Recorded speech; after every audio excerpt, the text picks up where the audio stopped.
rice and all that shit on it. Yeah, and then barbacoa pork, and then lettuce, and like some kind of cheese, and like the little tortilla strips, and then guacamole, and then I use the whole thing of their house dressing. That's a salad. It's funny. That's a salad. I think it's why like fucking people calories. are dumb about shit. So I guess let's talk about the meat. Alright. What do you want to talk about? How antsy you were all day? Yeah. All day. That was amazing though that we had how many donuts did we have? No, I think 15 dozen. Maybe 20 dozen. 15 dozen, I think. It was so funny. Like, your back of your truck was just filled with donuts. I know. We kept bringing them out of the thing, and I'm like, all right, this is awesome. I'm glad everyone got some for free, and then they got to take some home and stuff. Yeah. I feel like my voice is still... I mean, my voice sound normal? No? Like, I feel like my voice is still strained from judging. It probably is. Yeah. But everybody hears me when I judge. Nobody misses my calls. The girl who is... Alan's wife, what's her name? Bonnie. Yeah. She's so soft-spoken. She is. She, like, with this one time when I was going up to lift, I, like, was waiting there, and she was just staring at me, and I'm like, I didn't hear you. Like, can I go on the platform? She was like, yeah. She's sweet. Okay. She just needs, like, a little, like, sign. Okay, it's ready, because I can't hear anything you say. I feel special because she, like, was retiring from judging, and then she came and out. then she That's came cool. to judge. Yeah, for it me. was run really, really well. Yeah, I was really happy with it. I was not expecting as many people to come. So, first of all, I wasn't expecting to have a completely full meet. But we were capping it at 60 lifters, and we ended up getting 54. I was so happy about that. And then I was like, we'll probably have like 50 or 60 spectators. And I think that we had like 200 spectators. Throughout the day, yeah. Dude, it was packed in here. Like, our gym was at capacity. Yeah. I mean, I had to keep telling people to clear the doorway or they're going to shut us down. Well, I think the most annoying thing is that where everyone was coming in and out of the room was where the lifters were, and that they were jammed. Like, some of the lifters weren't able to get through because everyone was just fucking standing there. Yeah, we want to try to rent the building next door for the state meet. Cause he showed me. Yeah, it's double the size of this place. It's set up really good for... Yeah, but... Dude, and then you could almost leave the gym open to lifters only to come over here and, like, rest and shit in between. Oh, yeah, and they could come warm up over here, probably. No? You don't think so? To move all this stuff over there. Yeah. But that's okay. Yeah, let's talk about your lifting. Your first lifting experience. Powerlifting. It was good. Dropping weight sucked, but I did it. And then, Dude, 18 pounds in, what, 5 days? 4 days. 4 days. That was a tough cut, man. Tough cut. I mean, I shouldn't have been that heavy to begin with. Yeah, but it was mostly water weight. I mean, well, it was all water weight, really, because we kind of lived it up the weekend before. Yeah. And I want to not have to do that. I mean, 5 or 10 pounds, I guess, is okay. Like, but I don't want to have to ever... Cutting weight is horrible. Yeah. And everyone thinks drinking the water part's bad. Oh no. Not drinking the water part when you work in the fucking desert all day is bad. Yeah. I've never done that before, so I don't even want to ever. That sounds miserable to me. I would have died if I had to go in the sauna. Yeah. That sounds miserable. Well, now, you know why you see people with IVs and shit, like, after cutting water, and they're, like, in their hotel room with an IV and fucking Pedialyte. Yeah. Anyway, so that was horrible, but I got it, and then I decided that I wanted to do a shot of Patron before each lift. Yeah, that was awesome. And I'm gonna fucking do that every goddamn time now. Every fucking time. I was like, this is awesome. I thought I was gonna need, like, to chase it with, like, some pineapple juice, so everyone was laughing at me because there's like, whose fucking Patron is this? I'm like, mine. And they're like, well, what the hell are you gonna do with it? I'm like, I'm gonna drink it before I go up there every time. And they were like, that's fucking hardcore. And I'm like, yeah. Dude, this one time I want to try that. Yeah. Was it sitting on the score table? Yeah. Yeah. I was sitting over there and I'd take a swig of Patron and I'd look, and then I saw my roommate in the crowd and he's just shaking his head at me. It's like, God damn it, Kate, what's the matter with you? That's awesome. But it worked. It, like, lights your mouth on fire and your throat is on fire, but it's a smooth and good enough tequila where it's not like, it's like a good burning. And then do a little bit of the nose stuff and then you're out there. He was like, it looked like you were doing blow in the corner. And I was like, well, I mean, it kind of was. It's not. It was. But, I mean, that's pretty much what people would think. Maybe that's why they have us turn around when we do our ammonia capsules. On my last pull, though, I, like, took a huge swig of Patron, and I was sniffing on that thing for a long time. And when I turned around, I probably looked like scared. Yeah, your eyes were red and like watering and stuff, and you were like super focused. I was like, man, she looks like she's ready to kill someone. I could have. If that's what I'm gonna look like when I decide to kill someone one day, right? It's like that. I was trying to get the flight off so that I didn't have to do anything, and I could just be with you and coach you, but we were short a judge, so no, it worked out though, like, because I'm not one, I don't need a bunch of pep talking, I don't need a bunch of slaps on the back and all that bullshit, like, no. I need someone to tell me I'm pretty and that I can do it. I don't want anyone to tell me shit. Oh yeah, I like Dan to tell me, you can do it and you look pretty. And then I'm like, I do? Okay. But yeah, expediting worked out though while you were lifting, because then like I could just pick your numbers for you and you didn't know what I was picking. That was pretty awesome.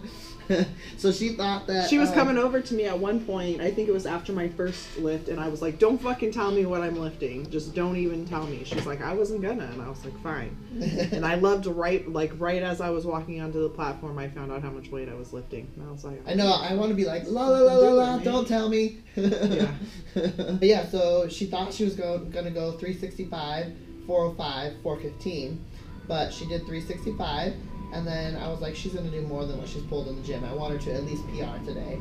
And so I put her at 418 for her second attempt. Even though she did a little bit of a hitch, like that was just that's just how she lifts, because she's a strongman. She still passed it. And then I was like, you know what? That looked easy for her. I'm just going to make her go up. And so you did 424. I was tempted to put 428 on the bar. I was really tempted. But then I was like, oh, if she hitches it, though, she won't get it. Your third attempt... The judges are always going to fucking argue over if I hitch or not. That's never going to change. They do. It's not... And some judges have a different outlook on it than others. Part of me wants to go up there and hitch how I normally hitch in Strongman and be like, okay, so that's what a hitch looks like. Yeah. And this is what one doesn't look like. Your 424 was your cleanest pull. I know, I watched the video. Pull. But I look and see if they actually, like, because you can see them, they'll bounce. What I call hitch is when they use their legs and they push it with their legs. But if you just spread your knees and scoop, you spread your knees and allow your hips to come through, that's a scoop. I don't call that a hitch. That's not assisting the bar up. That's you scooping your hips through. That's how I deadlift. So some people will call that a hitch, some won't. And luckily, you didn't have two judges that called that a hitch. Yeah, now I get to try to put a suit on and pull. So that's for April. April. Dude, that singlet was so fucking tight on Saturday. Oh, just wait until you put a deadlift suit on.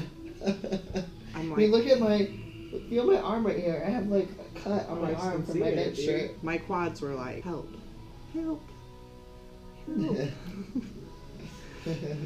I'll just go get spray tanned with my suit on. So I'll be like... a little farmer tan? Yeah. I'll be like, ready to go. Pee in my suit. Nobody peed at the meet. Nobody peed at the meet. No. Nobody pooped their shorts. Nobody pooped. Did any chicks? Although I heard Arthur talking about like he was afraid he was gonna poop himself. Oh really? Everything he did looked so easy. Like he did everything beltless, and I was like, man, that's just all too easy for you. You don't even look like you're trying. Well, most of the people from Filthy did everything beltless. All the chicks pulled beltless and everything. Yep. Yeah. Those chicks did great. Erica and Cindy. Yeah. One girl, and then Chrissy Ortiz as well. The one girl, Karina, she's a new lifter, and this was her first meet. She almost bombed on her squats because she wasn't hitting depth, and she went outside and she was kind of upset. And me and Bonnie went out and talked to her, and we were like, listen, everything's fine, just have fun at your first meet. And then Bonnie went and called her up on her last squat, so she didn't bomb. She ended up getting her third attempt, and I was really glad about that, because nobody wants to bomb their first meet. You want to have fun at your first meet. But she did good. I was really happy.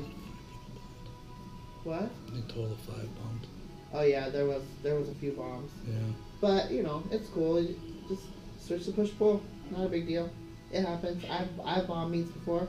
Everybody's bombed meets, man. It just happened. There was a guy that came from Hawaii who bombed. I felt so bad too, because I was the head judge, and I felt so bad that he bombed.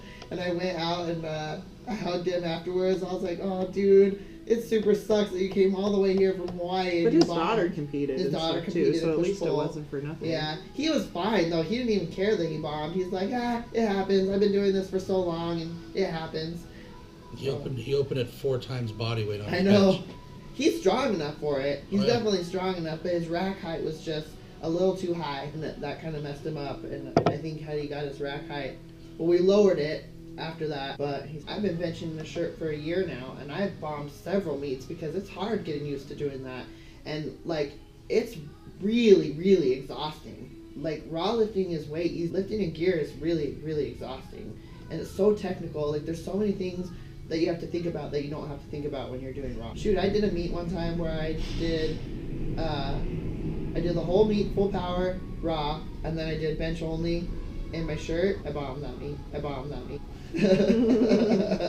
My shirt didn't fit because I lost too much weight and couldn't blow up enough to fit into my shirt, and so my shirt didn't fit. And of course, I did my shirt bench before I did my raw bench, so I hurt myself doing my shirt bench. Like I hurt my elbow, I think, if I remember correctly. I hurt my elbow. So then I bombed my shirt bench, and then I bombed my raw bench because I was hurt. It all like I've told you before, it depends on every single meet. So some meet or some competition you go to, they're like, okay, here's an axle deadlift, max just for as many reps as you can for a minute. Some competitions you can have straps, some you can't. Some you can have shorts, some you can't. Some you can fucking whatever. Like when some competitions, when you do stone loading, you can have tacky and all this other bullshit. Sometimes it's nothing. It all depends. To be fucking strong, regardless. That's why when I train, I literally try to use nothing. I mean, I use a belt when I get into heavier for safety, but like yesterday, when I was doing those yoke stand-ups with 605, I had no belt on. It's not training dumb. It's trying to train the most uncomfortable way that you can, in my opinion. So when you do have to go, you just don't know. And Strongman, okay, here's your registration form. You're gonna fill it out, and these are your this is what your events, and these are the weights and all the shit you're gonna do. You're like, oh great. You show up to competition, they're like, just kidding. You thought your yoke was 530, it's gonna be 550. Cool, just do it. Or you thought you were gonna have a 500-pound tire, but we forgot that one. Or it's actually 550 pounds. All right. Yeah, I mean, what are you gonna do? Yeah, that's cool. what I like about it. So it's like grown up CrossFit. Yeah. When in the fuck in life are you ever gonna do a snatch? Tell me. But you know what? If you're in the Olympics. You know when you're gonna have to flip a car over when the zombie apocalypse comes. Who are you gonna call on? The big fucking strong motherfuckers. Those Me. busters. You're not gonna see me doing snatches. I have one, but I'm not gonna be doing them. Well, maybe. I take that back. I will do them too. But that's why I like. I mean, I powerlifting's awesome, and I'll do deadlift only, and I do enjoy that. But strongman, I love it. Like last June when I was at Higa's competition, the Apple, it was just barbell deadlifts. 425 was what the weight was for chicks for 1 fucking minute to rep it out. 425? I can't even do a single. And now you know why I want to be a middleweight, Shit. right? Do you understand now? It's Right. like the weights are fucking insane. And that was a really heavy competition. The log was 180 for reps. I couldn't even get it. Did I get it to my shoulders? I think I got it here. I couldn't press it, obviously. I've never fucking pressed so much weight in my life. I would be a middleweight though in strongman though because I weigh like 170 something. So, but she's way stronger than me. I think my raw deadlift is maybe like 350, maybe. And you could use. Could you use straps? I can't remember. I don't think straps really even help me though. Like I don't think because my grip. But you've never repped. Go fucking put 350 on the bar and try to rep it for a minute. You want straps. But see, and that's the thing in a competition. Sometimes you're allowed to have them, sometimes you're not. The only thing that bugs me about strongman is, okay, for an axle, like when we get the axle from Beast Metals and you start doing deadlifts with that, first of all, there's no flex in the bar, which feels weird, and the grip is huge, which is awesome, I think. But in competition, sometimes they'll let you use fucking wraps or straps on an axle bar, and I'm like, what the fuck's the point? Right? If this is a grip, lower the weight. Yeah, it's not as impressive for people that don't know what the fuck this is, but it's lower the weight and it's all fucking grip at that point. It'd be interesting doing that stuff outside when it's hot because I've never done. I don't work out outside ever. Well, It's gonna be interesting doing Highland Games practice fucking I'm already- outside when it's 100 how are we degrees gonna at 8 o'clock in the handle morning. this? Your makeup's gonna get all fucked up. Your hair's gonna be a mess. You're I gonna mean, be I just- sweating, girl. You're gonna I be just fucking taught sweating. my class though. My makeup's still perfect. My hair's wet a little bit, but Well, somehow my makeup stays on. I Where, don't know where were you when you taught your class? inside, but I mean I was sweating a lot, sweating enough that my hair was wet. What temperature was the room? Probably like 70. so okay, when it's 90 outside and we're in the sun, Oh my god. and I'm having you do prowler pushes and fucking tire flips when we get more tires and all Can that I stuff. do this shit in a bikini? Can you You spray want me to. with the hose while I'm doing it? Yes. Yes, I can. I'm like, spritz me. I'm gonna get that donut bikini from Savage Swim, and I'll be lifting in that. I'll be flipping tires in a donut bikini. You might not want to. Eating- It'll fuck eating that donuts. top up. Oh yeah, fuck. Strongman is not nice to your outfit. You Well, don't I want have, to like, wear your 100 fucking bikinis, no. You don't so- want to wear your Lululemon leggings when you're doing fucking half this shit because they will get Jesus. fucked up. Especially stones. Don't. Nothing nice. I have like 100 bikinis though, because Dan has a thing for bikinis. I'll just like go out to the mailbox, check in the mail. I'm like, oh, bikini.com. Dan wants to buy me a bikini. Oh, Victoria's Secret. Oh, I got a bikini. He gets all these emails. Yeah, I was gonna say that's nice. He gets all these. I love it. I have 2 drawers full of bikinis. I could wear a different bikini every single day of summer and probably never wear the same one. Yet, he says. All right, I'm over it.